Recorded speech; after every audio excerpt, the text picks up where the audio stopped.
I guess he didn't want me to give this speech. He just... Thank you so much. Hello. Thank you. Hello to my big, beautiful, blended family up there. I love you so much. Aren't you proud of Cole? Wow. And a special shout out to my mother. I see you. My mother is the only person in the whole world who thinks Kamala is the lucky one for marrying me. And to Kamala, who, well, we just saw where she is. She's out on the trail, listening to and talking with voters. Honey, I can't wait for you to come back to Chicago because we're having a great time here.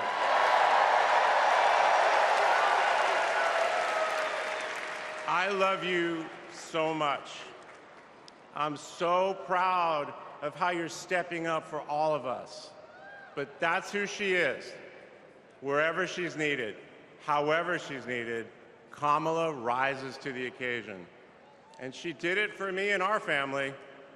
And now that the country needs her, she's showing you what we already know. She's ready to lead. She brings both joy and toughness to this task, and she will be a great president we will all be proud of. Now, I'm the son of two Brooklynites, Mike and Barb. They've been together almost 70 years. My dad worked in the shoe business in Manhattan, and he moved our family out to New Jersey. Where's New Jersey? I see you out there. When I was a little kid. And in a lot of ways, I had a typical Jersey suburban childhood. I biked around the neighborhood. I took the bus to Hebrew school. And I rode to Little League practice in the way back of my coach's wood-paneled station wagon. And if we did well, we got to have a Slurpee after. In my neighborhood, everyone left their garage door open. Wherever you ended up at dinner time, that's the family that fed you. Everyone took care of everyone else. And the guys I grew up with are still my best friends. The group chat is active every day, and it's probably blowing up right now, guys. When my dad had to get a new job, we moved across the country to LA. Money was tight. Hey, California.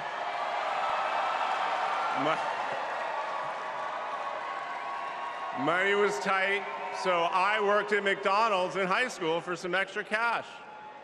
Not only was I Employee of the Month, but I still have the framed picture, which you just saw, and there was a ring, golden arches and all. And then I waited tables, parked cars. I was working full-time so I could afford to go to college part-time. And thanks to partial scholarships, student loans, and a little help from my dad, I got myself through law school. And I got my first job as a lawyer, which is also where I met the guys in my fantasy football league. And a lot has changed in our lives since the early 90s, but my team name is still Nirvana. Yes, after the band. I worked hard, and I love being a lawyer. And by the way, I still get to be part of the profession by teaching students at Georgetown Law School. I got married, became a dad to Cole and Ella. Unfortunately, I went through a divorce, but I eventually started worrying about how I would make it all work. And that's when something unexpected happened. In 2013, I walked into a contentious client meeting.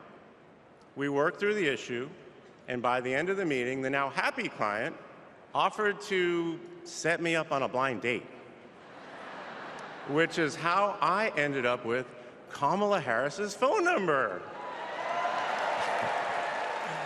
Now, for generations, people have debated when to call the person you're being set up with. And never in history has anyone suggested 8:30 a.m. And yet, that's when I dialed. I got Kamala's voicemail, and I just started rambling. Hey, it's Doug. I'm on my way to an early meeting. Again, it's Doug. I remember I was trying to grab the words out of the air and just put them back in my mouth. And for what seemed like far too many minutes, I hung up. By the way, Kamala saved that voicemail, and she makes me listen to it on every anniversary. But that message wasn't the only unusual thing about that day. Now, Kamala, who normally would have been working hard at her office, just happened to be waiting at her apartment for a contractor to do some work on her kitchen. I was eating at my desk, which was not a regular occurrence for a busy lawyer like me who appreciated a good business lunch. But that's when she called me back. And we talked for an hour, and we laughed. Well, you know that laugh. I love that laugh.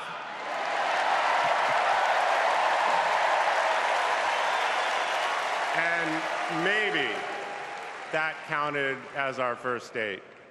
Or maybe it was that Saturday night when I picked her up and told her, buckle up, I'm a really bad driver.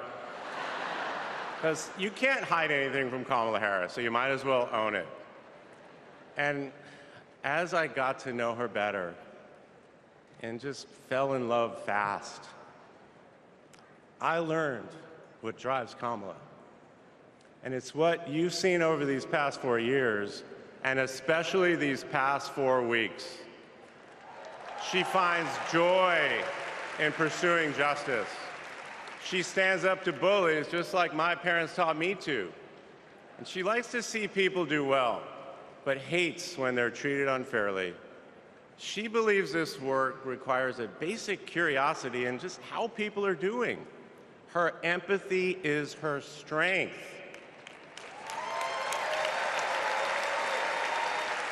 Over the past decade, Kamala has connected me more deeply to my faith, even though it's not the same as hers.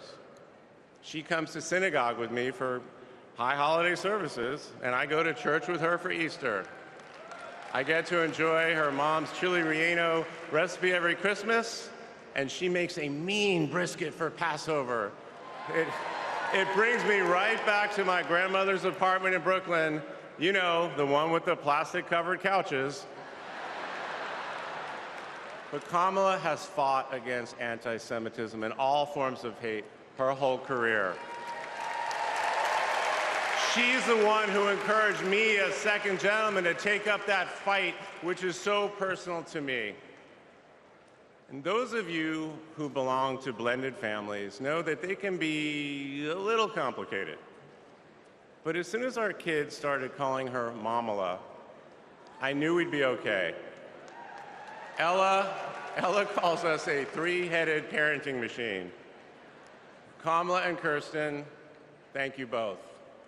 Thank you both for always putting your family and the kids first.